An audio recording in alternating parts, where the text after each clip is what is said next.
Good morning, everyone. It's 8:30. I will call the meeting to order. I will start with a roll call of the board members. Director Perotti. Here. Director Limburger. Here. Director McQuarrie. Here. Director Weinberg. Director Sheeler. Present. Vice Chair Tabor. Here. And I am more than present this morning. Thank you very much. That will take us to the report regarding the posting of the agenda. Madam Clerk.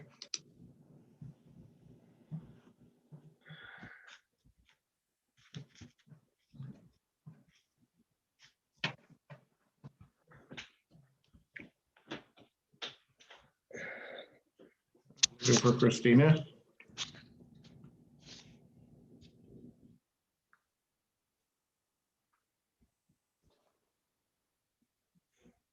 Okay, I'm going to jump over this item for a moment. I will go ahead to the consent calendar and come back to the posting of the agenda if you don't mind.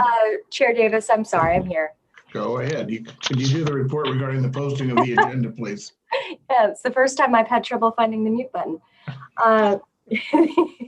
The agenda was posted on Friday, March 12th, 2021 at MTD's administrative office, mailed and emailed to those on the agenda list, and posted on MTD's website. Thank you so much. Takes us to the consent calendar. There are two items this morning. Item 4, the approval of the minutes for the March 2nd, 2021 meeting, and the cash report, item 5, for the period February 20th through March 5th, 2021. Any questions or comments on either of those two items? Director Sheeler.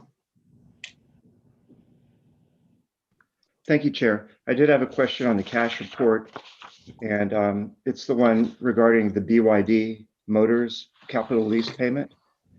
And my question goes beyond just that payment. Just if I could be reminded perhaps of what MTD ultimately plans to do. Are we going to lease these, or are we ultimately going to buy them? And I'm just wondering what MTD's plans are for these BYDs, since there seems to be potentially less demand for them with State Street becoming a promenade potentially. Chair Davis, I take the Yeah, question. if you want to quickly answer that, it's not part of the consent calendar, and I'd rather not go into substance. But if you have a quick answer, Jerry, otherwise we'll come back on the agenda and at some other time to talk about that. Okay, thanks. I was going to mention, we can bring it up. It will come up when we bring up the draft service plan, probably in April. Okay, let's cover it then. Any other questions or comments? Yes. Go I have ahead. a question. Go ahead. On the cash report, on the money market account, how much has that grown? I thought it started out at about $1.5 million, but maybe that's my memory is a little foggy. But I just wonder how much it's grown. Well, are you referring to this calendar year, fiscal year? Sorry. I guess this fiscal year, yeah. This fiscal year, I'd have to go back and take a look at what the cash report balance was before, but just a reminder, we're pretty much at break even due to the federal assistance. So anything would really just be moving between accounts and investments that you might see. But the bottom line is we're the only reason we're breaking even is the assistance from the Federal Transit Administration. Okay, all right. Okay, I'm looking for a motion on the consent calendar.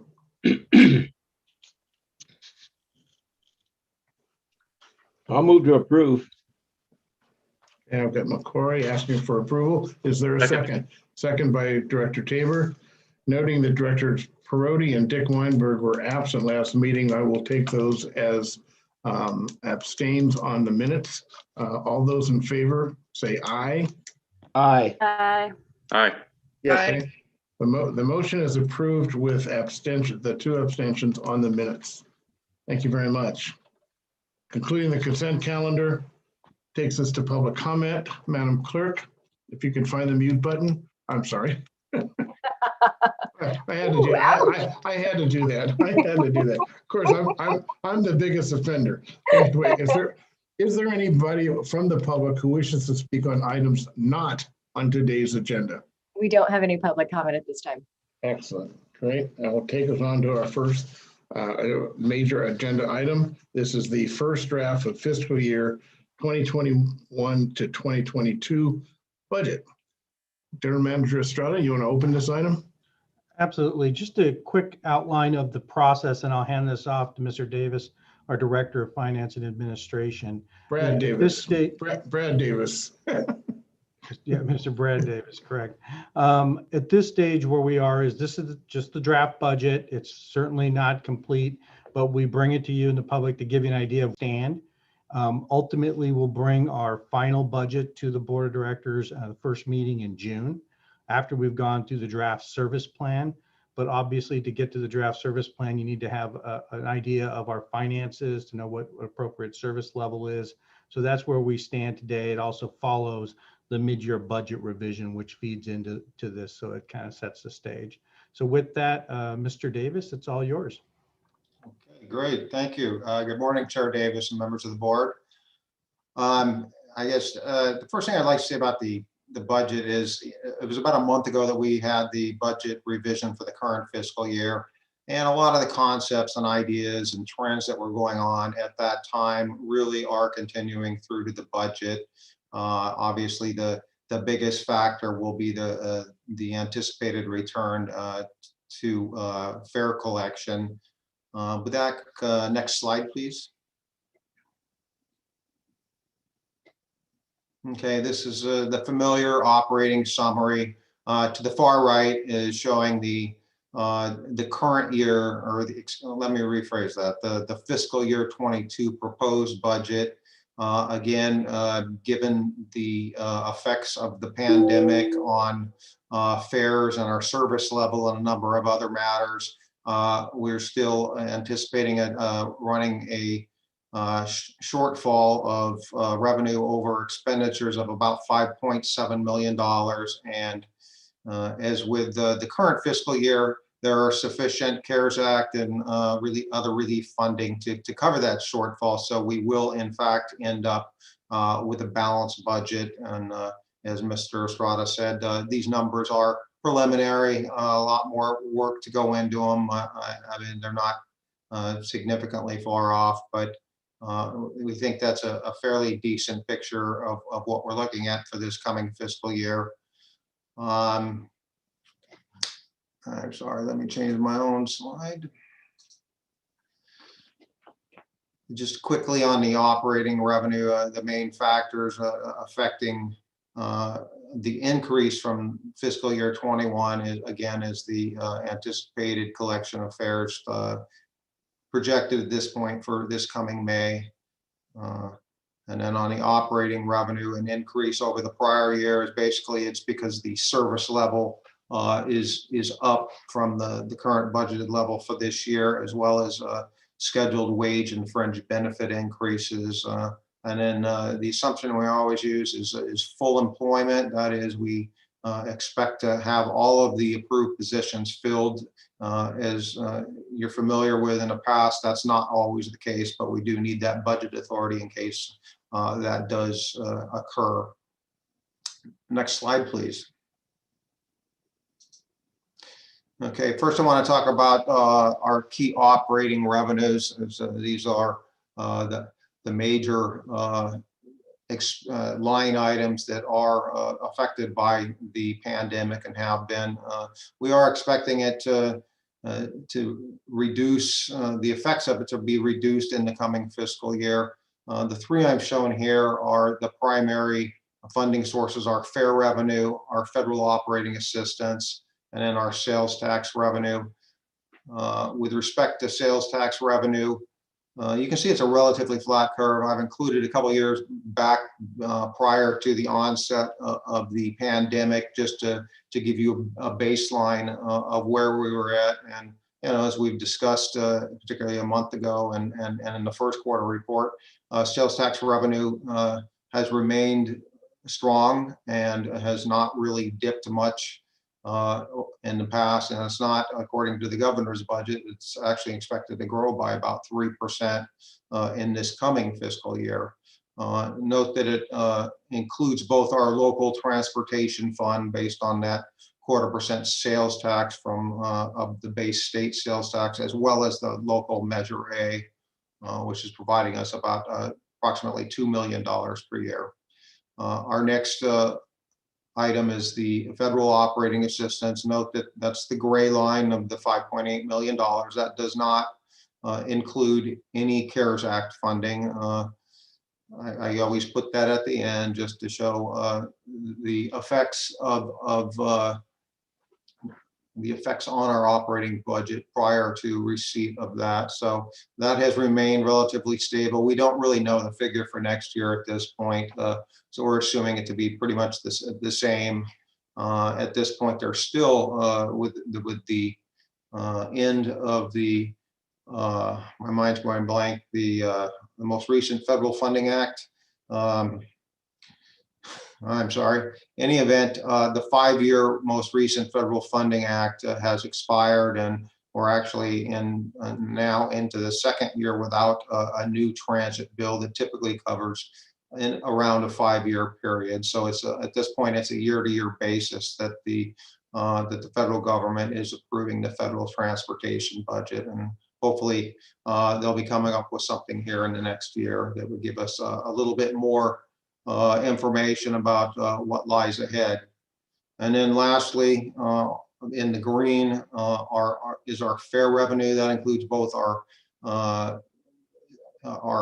fares collected on board the bus through cash and passes, as well as our contract fare programs with UCSB and SVCC in particular. One thing that's not in there, I did want to mention, is that the downtown waterfront shuttle is not in this year's budget, nor was it in the coming year's budget. So that does have an effect on the dip in that in the fare revenue category. We are anticipating a return to the collection of fares and eliminate that suspension this coming May. That's subject to obviously to the conditions that exist at that time, but it's looking pretty confident at this point in time. Embedded in that cash and pass sales for the year is assumptions that show a relatively low ridership that ebbs up over the ebbs. That's the opposite word. Excuse me. That increases over the course of the year.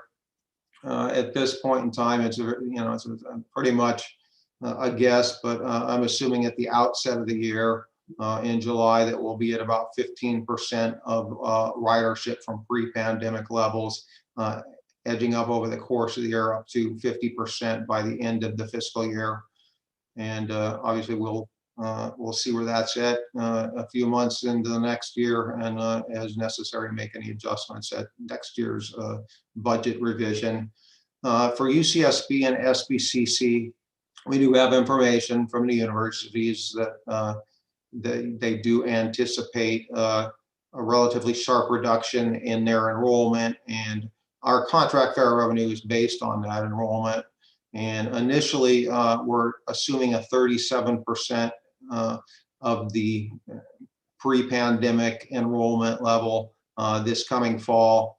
That's been applied to both the UCSB and SBCC, and then edging up in the second semester to a little over 40%, and then looking in years beyond, of course, we would expect that figure to increase more significantly. So essentially, our fare revenue, is dependent upon our service level and our ridership. And I think with the next slide, I want to talk about our revenue hours. Next slide, please. Okay, here is the all familiar revenue hours bar chart. It's been updated to include the upcoming fiscal year. Brad, could I interrupt 1 second and just ask you to define for the public and for our newest member here, what a revenue hour, why we look at these? Because the revenue hours is the largest input that determines the size of our operating budget. The revenue hours determines, the number, the amount of driving costs that we incur, which affects other things such as vehicle maintenance, fuel costs, et cetera. So what is a revenue hour? Oh, I'm sorry. A revenue hour is the time of one bus on the road for an hour. So in effect, for the budgeted figure for next year, 199,000 hours, that includes if, the line 11 ran from 7, to 11 p.m. That would be however many hours that represents. And it's just all additive for all the lines for every day. Thank you. Okay. As stated, we're looking at approximately 200,000 revenue hours for the coming year.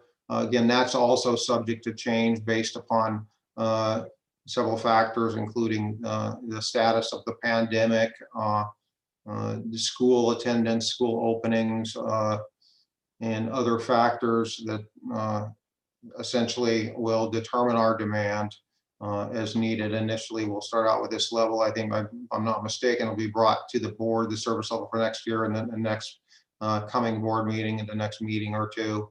And so that will be refined and determined here in the near future. Reminder that in the budget revision for fiscal year 21, the 187,000 hours, the original budget for fiscal year 21 was 199,000 hours as well. It ended up being reduced for several reasons. One being that some of the services that were included did not take place, including the line 28 serving Goleta. And we had also anticipated the restart of some additional services in mid-year, such as the micro transit service, first last mile service, et cetera. Those did not come to fruition, in addition to booster services not being what they were expected to be. And finally, we did, with the shortage of drivers, we did at some point, we're not running all of our bus trips. So all these combined to actually give it a, somewhat of a sharp reduction, but conditions have changed since then. And so we are expecting that we will be able to supply that level of service come the new fiscal year. What's not in those hours are, we still are showing a suspension of the Crosstown Shuttle, the Seaside Shuttle, and the Line 10. Next slide, please. So essentially, all of these lead up to ridership. Ridership in and of itself is not a fiscal figure, but obviously it affects our fare revenue, and it affects our demand for service, leading to the service level, and hence our overall operating expenditures as well. I wanted to go back to before the pandemic arose, and back in fiscal year 19 is the last year without it. And you can see there's a little bit over 6 million passengers carried that year. Of course, the fiscal year 20 figure is down given the arrival of the coronavirus in the spring and its effect on our service level, and as well as basically, with school closures and more telecommuting, it's had a substantial effect there. For this year, obviously, it's more significant. This fiscal year 21 figure in orange it's basically, that's just an extrapolation of our passenger, our ridership through February, which is the latest information we have. It's not really. That is subject to change, and hopefully it will actually be higher, as the earlier months of the fiscal year did include lower riderships per month. And then lastly, the fiscal year 22, that is just a shot in the dark figure there. It's more of a space holder, and it remains to be seen exactly what that ridership will be. I suppose in the short term, what's going to affect our ridership is the status of the pandemic and any federal, state, and local mandates that affect the ability of our passengers to use the buses. Of course, within our buses, we currently have we are limiting capacity that has increased recently, but we'll see with the status of the pandemic and the success of the vaccine, whether that enables us to increase that capacity more and essentially hopefully leading towards removal of the social distancing in a not too distant future, but we will see.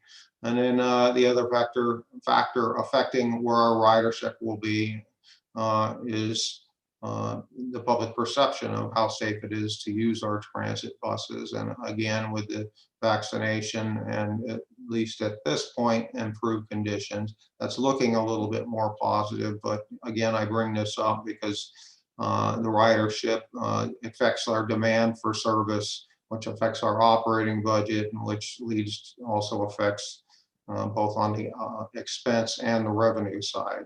And where it will be after that, what will be the new normal remains to be seen after matters have settled back. And we'll make adjustments at that time that are, basically contingent upon maintaining our healthy financial conditions, so we're able to provide our transit service into the coming years. Next slide, please. This is a brief view of our operating expenses. Again, I've broken it down by function with showing 3 years of information. For the most part, I've covered the concepts leading to the height of the bar charts with route operations, the increase. Blue represents the upcoming fiscal year. The increase is, for the most part, related to the increase in the service level for vehicle maintenance. Really, we were short a few mechanics, and we are anticipating and budgeting for full employment. There's also been a reallocation of some labor, in particular for Mary Gregg with her promotion to the Chief Operating Officer. There's been a change in the areas where her labor costs and fringe benefits are being allocated. Passenger accommodations, a little hard to see because it's such a small amount, but probably the biggest change there is we had a steep reduction in the marketing budget this fiscal year, and we're showing for next year returning to more normal levels, if you will. And just in general overhead, there's a little bit of a spike in finance costs, and that's related to a couple of things. One, with my leaving in the near future, my wages were typically split between finance and general administration, whereas the new position will be allocated fully to that department. And also we anticipate filling an accounting assistant position, which has been vacant for 1.5 years. Obviously, there's a lot more information going into these operating expenses than that. And of course, you have all the details in the attachment that was included with this board item, giving the budget details, and which of course at the end I'll be happy to answer any question about those. And I just lastly, I just want to briefly go over our capital budget for next year. So if I could have the next slide, please. Okay, so in total, we're looking at a capital budget of about $15 million. For the most, this includes about a little over 9 million of the new projects, with others being carried over. The main one being carried over is the 4 new flyer buses, as well as the micro transit vans. And I haven't included specifically, as I wanted to highlight the newer items that are going into the budget for next fiscal year. The fleet renewal, this is it's not new per se, it's been approved, but it's the second year allocation for that project that's going on with Complete Coach Works. Overpass reactivation, that's beyond the initial 1.5 million, or which is actually down to 1.2 million in TIRSIP funding we received via the SBK grant towards reactivating Terminal 2 to allow us to store and dispatch buses out of that facility. We're currently in the process of looking at designs for Terminal 2, and the 1.7 million covers architectural engineering and study costs, and hopefully getting into some of the costs beyond that, which that's for a future time when we have a more definitive plan, which we would be bringing to the board. The contactless payment, that's to some degree that's more of an allowance. We don't really have a solid cost for that. As we reported at the last board meeting, we are in the midst of a pilot project with Caltrans, or Cal ITP in particular, for putting a limited test on some of our buses for contactless fare payment, which would be a new device. And then assuming that works out, or even if that specific product doesn't, then moving towards something else. We do definitely want to implement a contactless fare payment system, both for ease of payment collection, as well as it's one additional, one less need for touching buttons and whatnot in the fare box, and reducing, hopefully, reducing the transmission of the pandemic coronavirus. And then lastly, the business software. Mainly that's concerned with our financial and human resources functions. Our financial software we've been using since 1994, and we don't really have a separate HR software system. We've managed over the years with with replacements such as Excel and Access and other methods. But it's really time to upgrade those systems into a more functional ERP, or enterprise resource planning type of software package that will assist with that. And really, that concludes the presentation that I have for the draft budget for next fiscal year. Great. Thank you very much, Mr. Davis. I appreciated your listing of the assumptions going into this and your staff report. I also compliment you on being brave to make the predictions that you have, because this future we're looking at is so uncertain. This is an informational item. Staff is seeking direction to prepare the final draft of the budget to bring back later this year. So we're looking for questions, comments, and any direction that you might want to give at this point in time. So anyone want to, Vice Chair Tabor, Dave? Thank you, Mr. Chair. Yeah, thank you, Brad. General comment that appears we've taken some conservative assumptions here, so I'm glad to see that going forward with the uncertainty we have this coming year. A couple questions. In projecting fare box revenue, are we projecting maintaining the current passenger capacity, or have you added some sort of other factor in there about the capacity expanding in the near future? Well, that's sort of embedded in the assumptions that I discussed earlier, with the ridership starting at a lower at 15% of pre-pandemic capacity, and then slowly increasing. It's kind of all intermixed with what the anticipated demand for ridership, as well as hopefully an improved capacity level. Okay. One other question then, not specifically about the budget, I guess, but are we in a position to go to 199 revenue hours with the number of bus drivers we have currently? Go ahead, Jared. Yeah, I'll take that. Yes, you'll hear more about that in April, when we bring the draft service plan, we'll have some numbers for you to support that. Yeah. At this stage, I'm confident with what you're going to see, but with it's a pandemic still, there's no guarantees, but we do feel pretty good about the position we're in at this stage, and we'll definitely get into the service discussion at that meeting. Thanks. Other comments, questions? I have a question, Brad, on page 1 or 2, either one, dealing with operating revenue. State and local operating assistance from basically $100,000 last year to $1.8 million. What's included within that, and how much of that is kind of like permanent loss? The local operating is the largest component in that is the subsidy from the University of California, Santa Barbara for the line 28.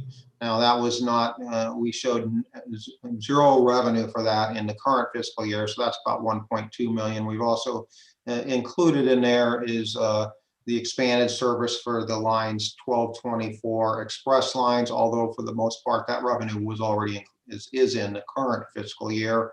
The new micro transit, which we're anticipating to restart about 3/4 of the way through the fiscal year with the arrival of the vans, is also in there.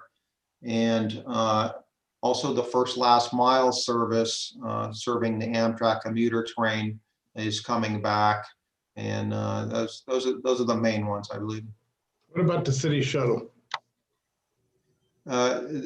The downtown waterfront shuttle has been was considered a fare buy down, so that was included up in the fare box revenue category.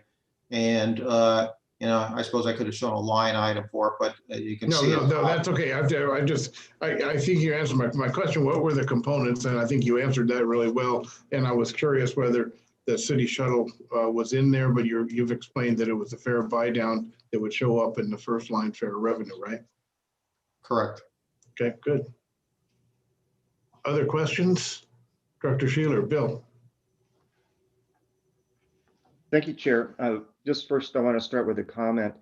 It's really reassuring to see the capital budget still goes forward even during what has been experienced in the last year. I had a question regarding the CARES Act. How much funding will be remaining at the end of this, and what will there be? How much of a deficit or how much CARES Act funding will we need to cover what's expected in fiscal year 23? Well, we haven't done a projection for that, but the fact we've received with the CARES Act funding of about I think it was 16.2 million, and then we've received an additional under the CRISA program from at the end of last calendar year in the neighborhood of 4 million is my recollection, and these are anticipated to definitely get us through fiscal year 22 and with what we hope will be sufficient to get us through 23, and then we will also be receiving a newer relief from the most recent ARPA Act. Okay, thank you. I appreciate that explanation. And the last thing I just wanted to, I guess, talk about were two of the assumptions, and I know a lot goes into this forecasting, and it has to be pretty general in a lot of ways. But one has to do with the booster. It says the booster services assume a full school year for K through 12, which I think is going to happen, is great. But it also then, does it assume that the class start times will be aligning with bus availability? I'll take that one.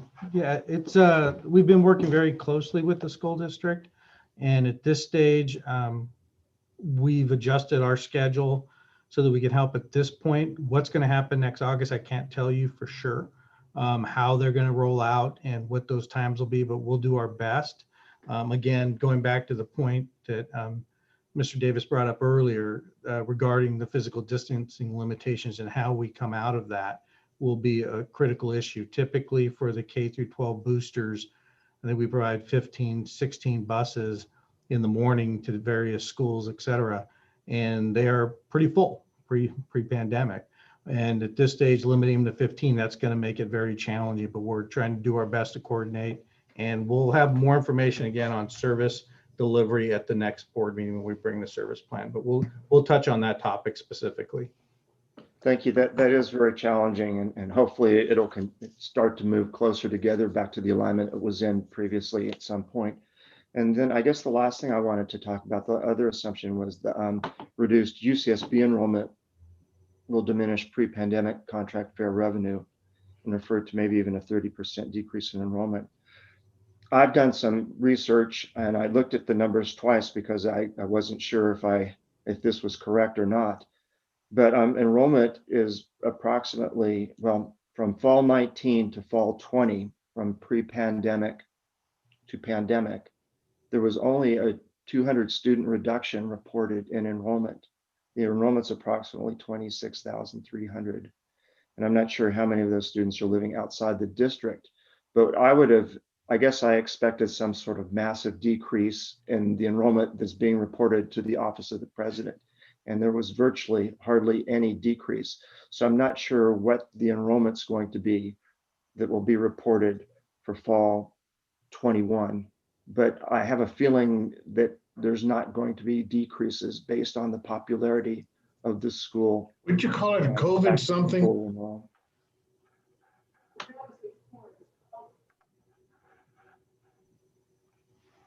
And I think that was it. Okay, thank you for that point, Director Sheeler. We'll definitely, have additional discussions with UCSB. We've had discussions with Santa Barbara City College administrators, and the assumptions may differ, and we'll definitely try to get that, locked in by the June presentation. It is a big part of the big picture, and so just wanted to point that out. Great. Thank you for your comments there, Bill. Mr. Davis, you mentioned ARPA. And when you jumped on that, basically, I was thinking back of the old ARPA that developed the internet, the Advanced Research Project Agency. You're probably talking about the American Rescue Plan Act. Is that what it's called now, the COVID relief bill? There's an acronym for everything. Yeah, but there are two ARPAs, and most of us who know what ARPA was or is, actually, I'm it still is. definitely talking about the recent legislation signed by President Biden. Yeah, the American Recovery. Yeah, the American Rescue Plan Act, I think, where that ARPA comes from, something like that. So, General Manager Estrada, do we know anything? Do we know transportation's in there? Do we know how it may flow back down to us?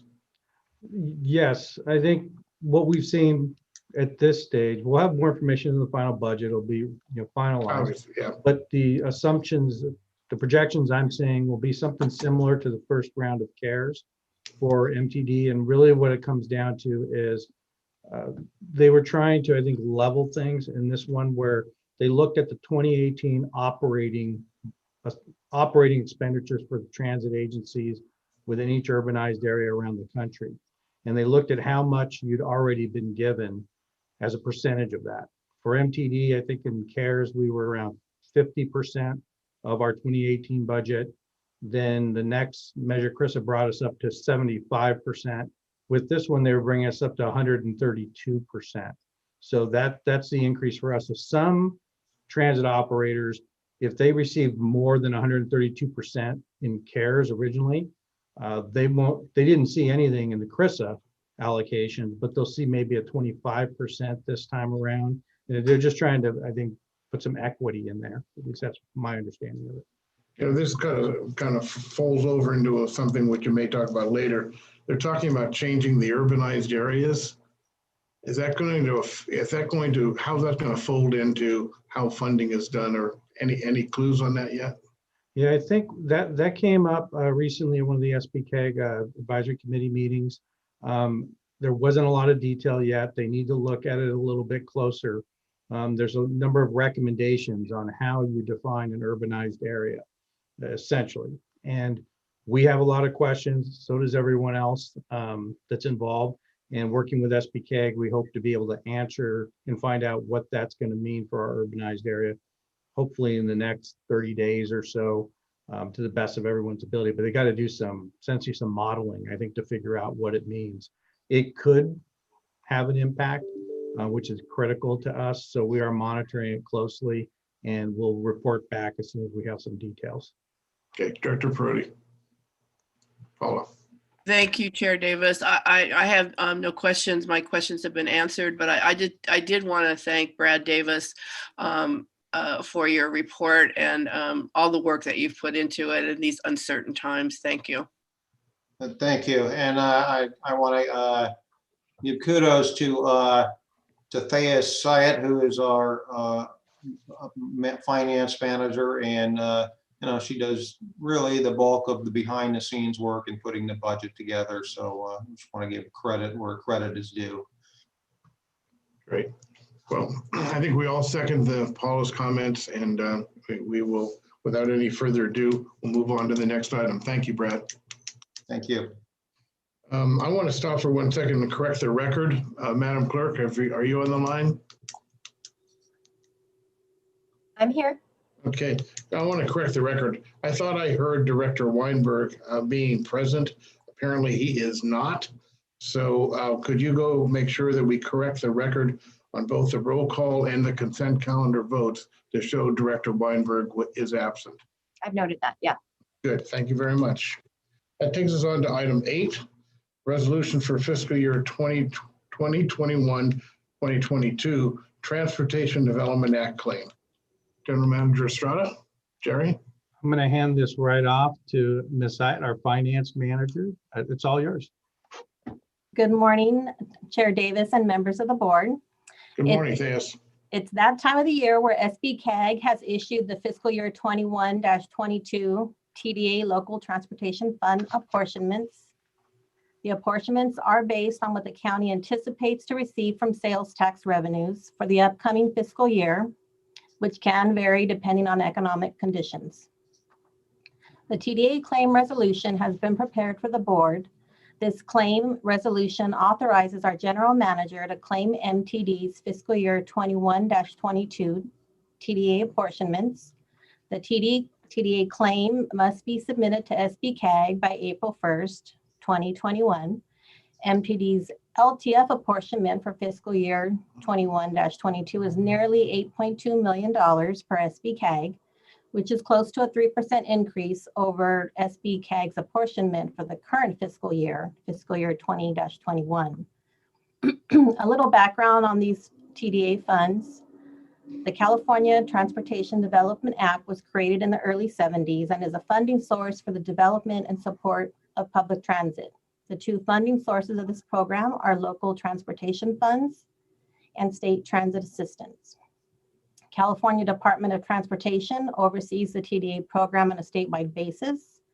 Caltrans designates a regional transportation planning agency. In our case, it is SBCAG, who implements the program for the county.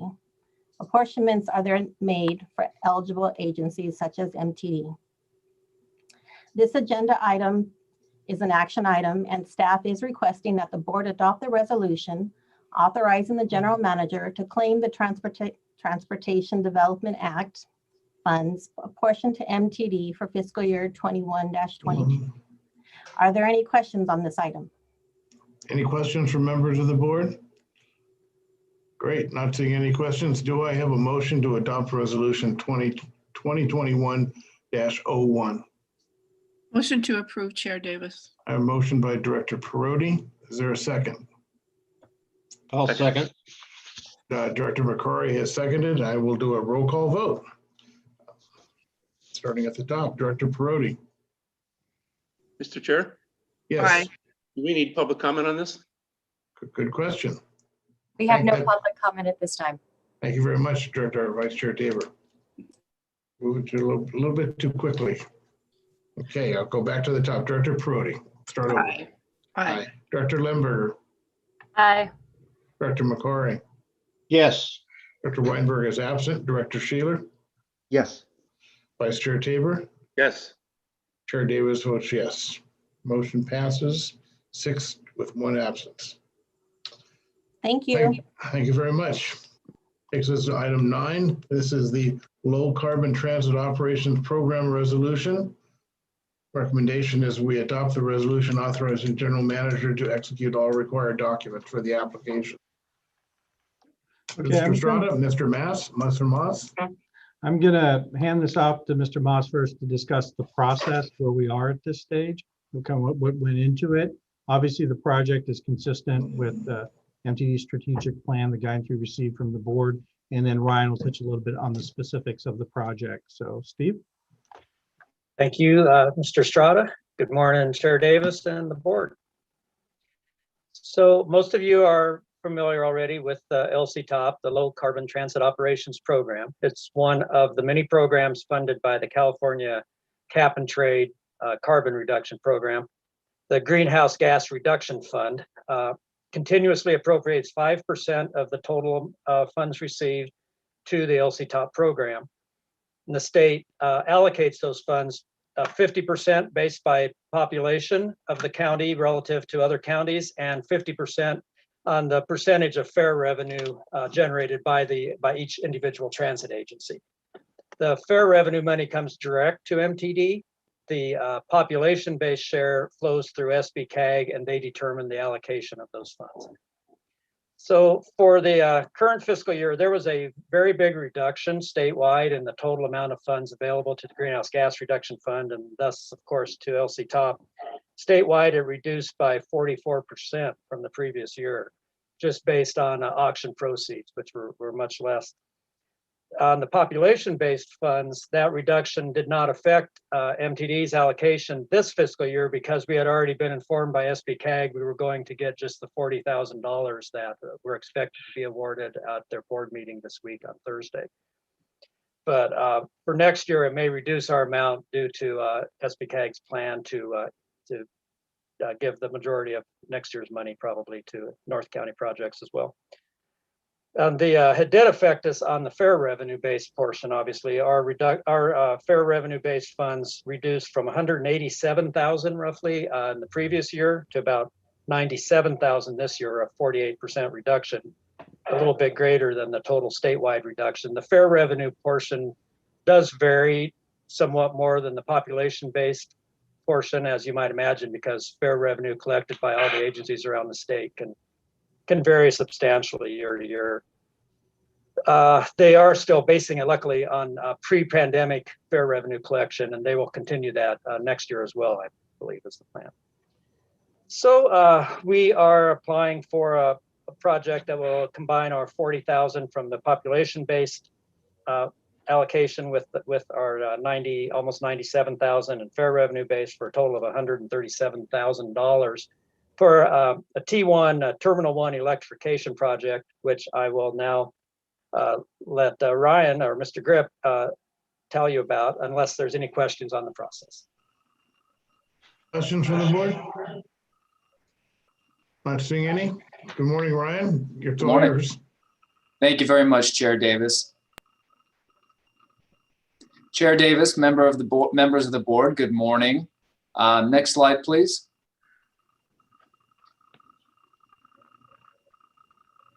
So this is an exciting project for us because it tees off of a project that we did back in 2017.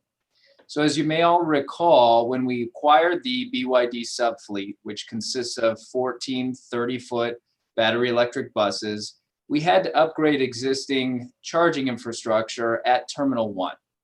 And that charging infrastructure was actually put in once upon a time when the majority of Terminal 1 was developed. So that was 1999, 2000, 2001, 2002.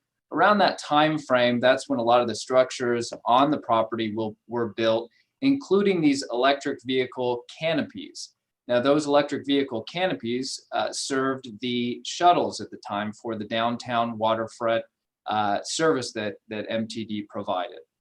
And we had to upgrade when we transitioned from that subfleet to the BYD subfleet from the 208 volt charge ports that served those vehicles to 480 volt charge ports for the BYD vehicles.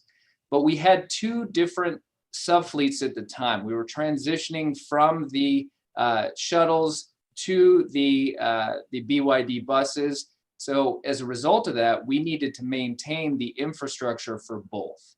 And basically what came of that project in 2017 was that we had, under the South Sepulveda Street canopy, 11 480 volt charge ports with BYD chargers, and under the Haley Street canopy, 4 480 volt charge ports with BYD chargers. But then we still had the 10 208 volt charge ports for the shuttles at the time. Next slide, please.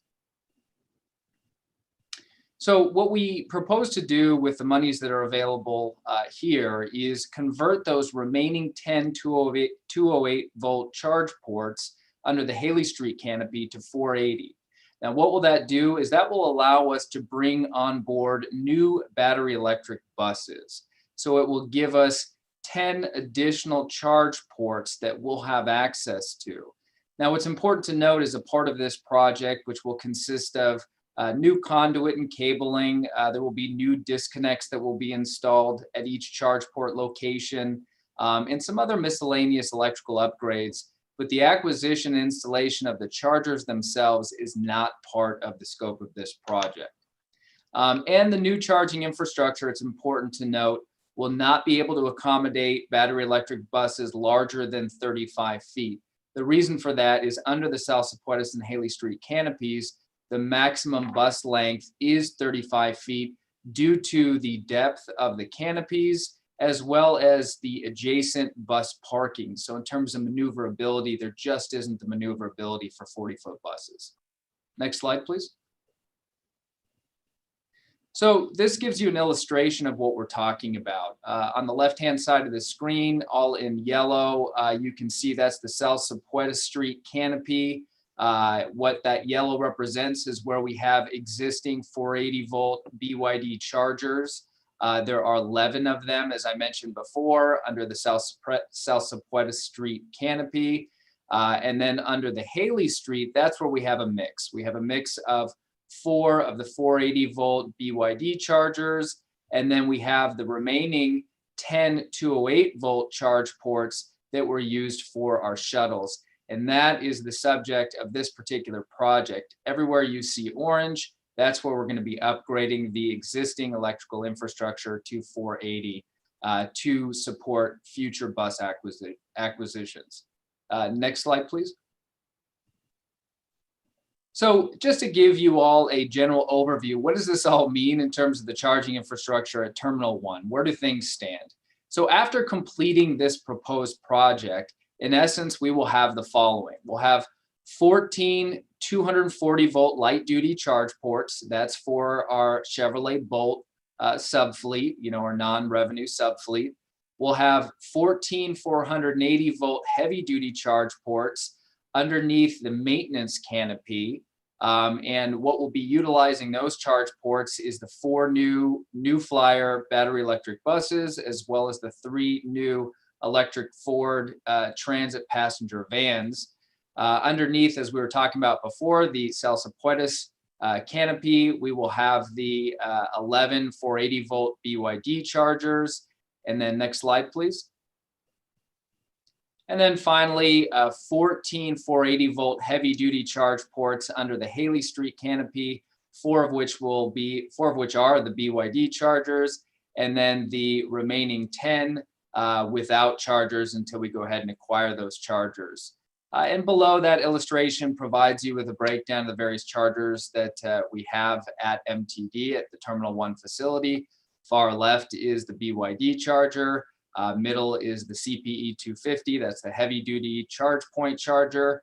And then the far right is the light duty CT 4011 charge point charger. Next slide, please.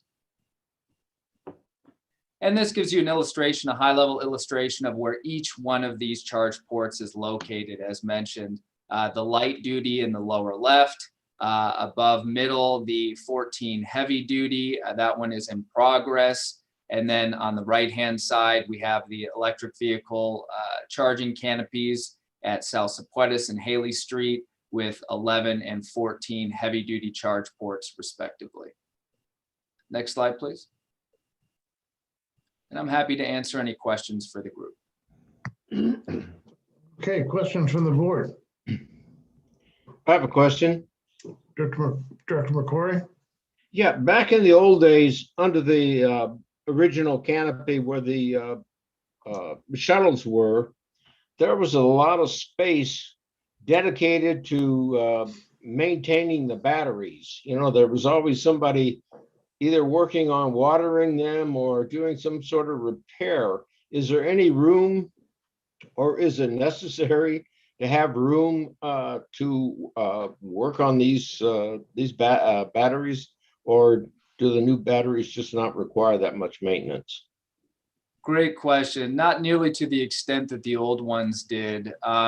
There will be some room allocated to that. That's under the maintenance canopy that we have, and we're maintaining a portion of that area where we have batteries stored, but it really won't be necessary with the new battery electric bus technology.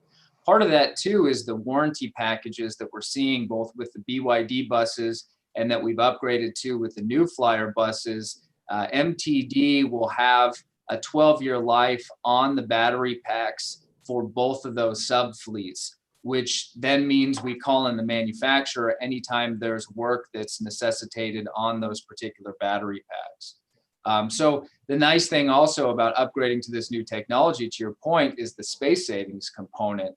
Whereas before it was, you know, extra batteries and extra parts to keep those shuttles going.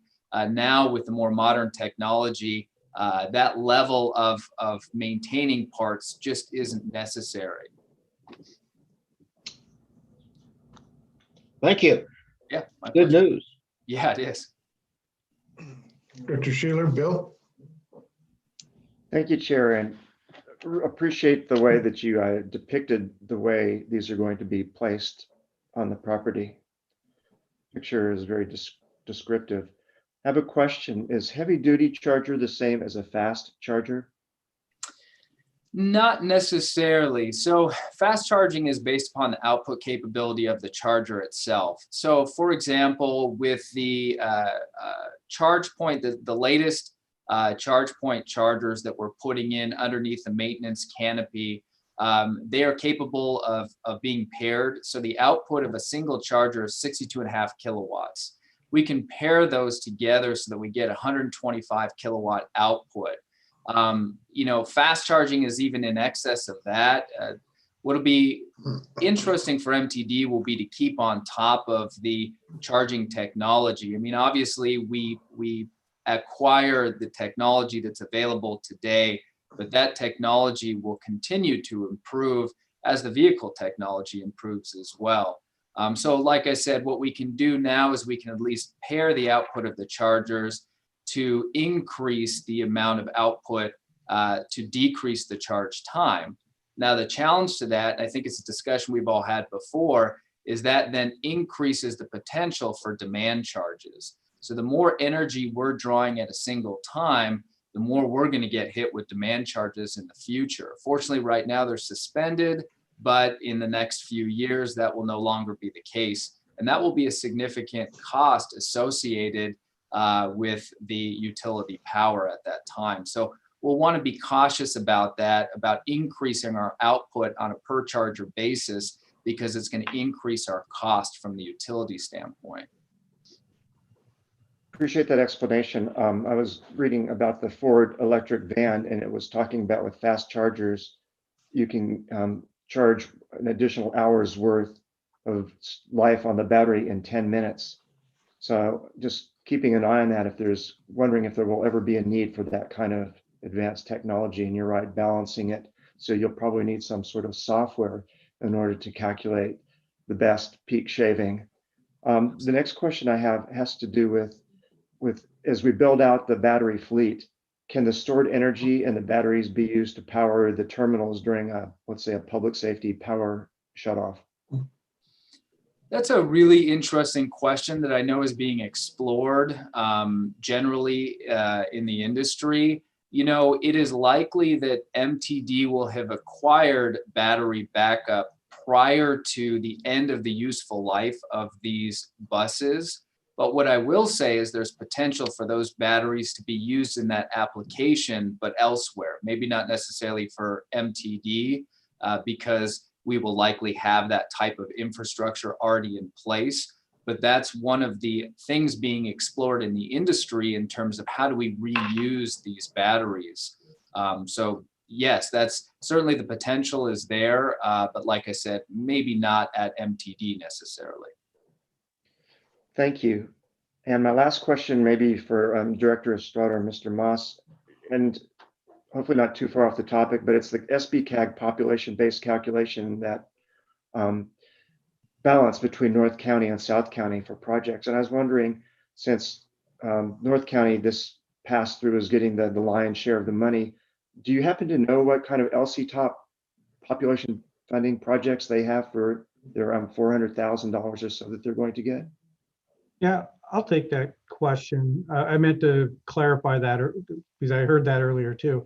The reason SBCAG is awarding the majority of the LC top this year to North County projects is because MTD got the lion's share last year. And the reason we got that was because North County didn't have any LC top projects. So they went ahead and awarded it to MTD, South County, with the understanding that the following years there'd be catch up for North County. What North County came back with, and Steve, jump in, I'm sure I'm forgetting some, I think in Solvang, there's something similar to our light duty project. And Santa Maria, I believe, had their first zero emission 40-foot bus they were seeking as well. And Steve, I think, were there a couple other projects as well under LC Top? Yes, Lompoc is getting some money towards the electrification of their new big facility that they've been building for some years. And like I said, Santa Maria is buying, using the funds actually for an electrification project to support an electric bus that they're buying. And then Well, thank you for that. It's good to see that throughout the county that projects are now coming forward and using this money for what it is intended. So thank you, Chair. Those are my questions. Great, thank you. Other questions or comments? Okay, then we're looking for a motion to adopt Resolution 2021-02, authorizing the general manager to execute all the required documents for the application for the LC Top program. Do I have a motion? I'll make a motion to adopt. Okay, Director Tabor, motion to adopt. Bill, you in a second? Sure, Okay, I'll second. Director Sheeler's gonna second it. This is a roll call on the resolution approval adoption. Director Perotti, Aye. Director Lemberger, Aye. Director McQuarrie, Yes. Director Weinberg is absent. Director Sheeler, Yes. Vice Chair Tabor, Yes. and I vote yes. Motion is approved 6-0 with one absent. Thank you very much for the presentation, Mr. Moss. We will move right then on to item 10. This is the renewal of the Caltrans master agreement. The recommendation is the board approve resolution 2021-03, authorizing the general manager to execute the master agreement, state funded transit projects with Caltrans. Mr. Estrada? Yes, I'm going to hand this off to Mr. Moss to just give you a brief background on it or overview, but obviously it's pretty straightforward, I think. Yeah, real straightforward. Steve, you want to make any comment at this point? Just to say, this is just a renewal of an agreement that we've had for the last 10 years that's expiring in July. And so we're just asking for to renew it so that we're able to continue to have agreements with Caltrans. Great. Madam Clerk, is there any public comment? None at this time. Was there any in the previous item? No, there was not. No, sir. At least I asked. Okay. Let's see, where am I? Looking for an action on the resolution. I need to approve a motion to approve the resolution. Motion to approve. A motion by Director Perotti to approve. Is there a second? Second. Director Tabor seconded. Okay, Director Perotti, Aye. Director Lemberger, Aye. Director McQuarrie, Yes. Director Weinberger is absent. Director Sheeler, Yes. Director Vice Chair Tabor, Yes. and I vote yes. The motion is approved 6-0 with one absent. Okay, takes us to General Manager's report. Mr. Estrada. Yeah, thank you. Yeah, I think most of the items on the general manager report we've covered over the past few meetings. I'm happy to take any questions you might have on anything that's included in the report. Any questions by anybody? Director Taylor, Vice Chair Tabor. And not a question so much, but I just want to highlight the fact that the California Transit Association, in addition to our director being a member of two very important committees, for the next year, he'll also be on the executive committee. Is that what it is? Yes, sir. Yes, yes, Thank you. Looking forward to participating. yes. It'll be nice having you there. Excellent, excellent. Good catch, good comment. Okay, no other item here. That takes, go ahead. Yeah, I also just another confirmatory comment of I appreciate seeing that several staff members took the Johns Hopkins contact tracing course. Having looked at that previously in Coursera and a background in public health, I think that is fantastic to see that MTD took that upon themselves. Great. Excellent catch. Okay. Anything else on general manager's report? If not, move on to item 12, other business and reports. There are two committee meetings following this meeting, contract and agreements ad hoc and the Car Real ad hoc. So we'll go to those after this one. They're separate meetings from the board meeting. Any other items for other business and reports? I'm sorry, what are I can answer that. You muted, Chuck, but I think your question was, what are the two meetings there, Paul? Yes. It's the ad hoc meeting for contracts and agreements, which the members are Chair Davis and Chair Tabor of the Finance Committee, working with me. The primary item, just so you know, I think we should report out on is we're making a proposal to Santa Barbara City College students for renewal of that agreement. So we're working with the administration on that, and I need to meet with the committee to kind of finalize that. We'll be back to the board with what we're looking at. And then the other item is the ad hoc committee for Cayo Real. Okay. If I have no other items here, that takes us to adjournment. Everybody have a safe and good week. I hope you enjoyed the little bit of rain we had. Hopefully we'll get another little bit this week sometime. Okay, thank you very much. Thanks, everybody. Bye-bye.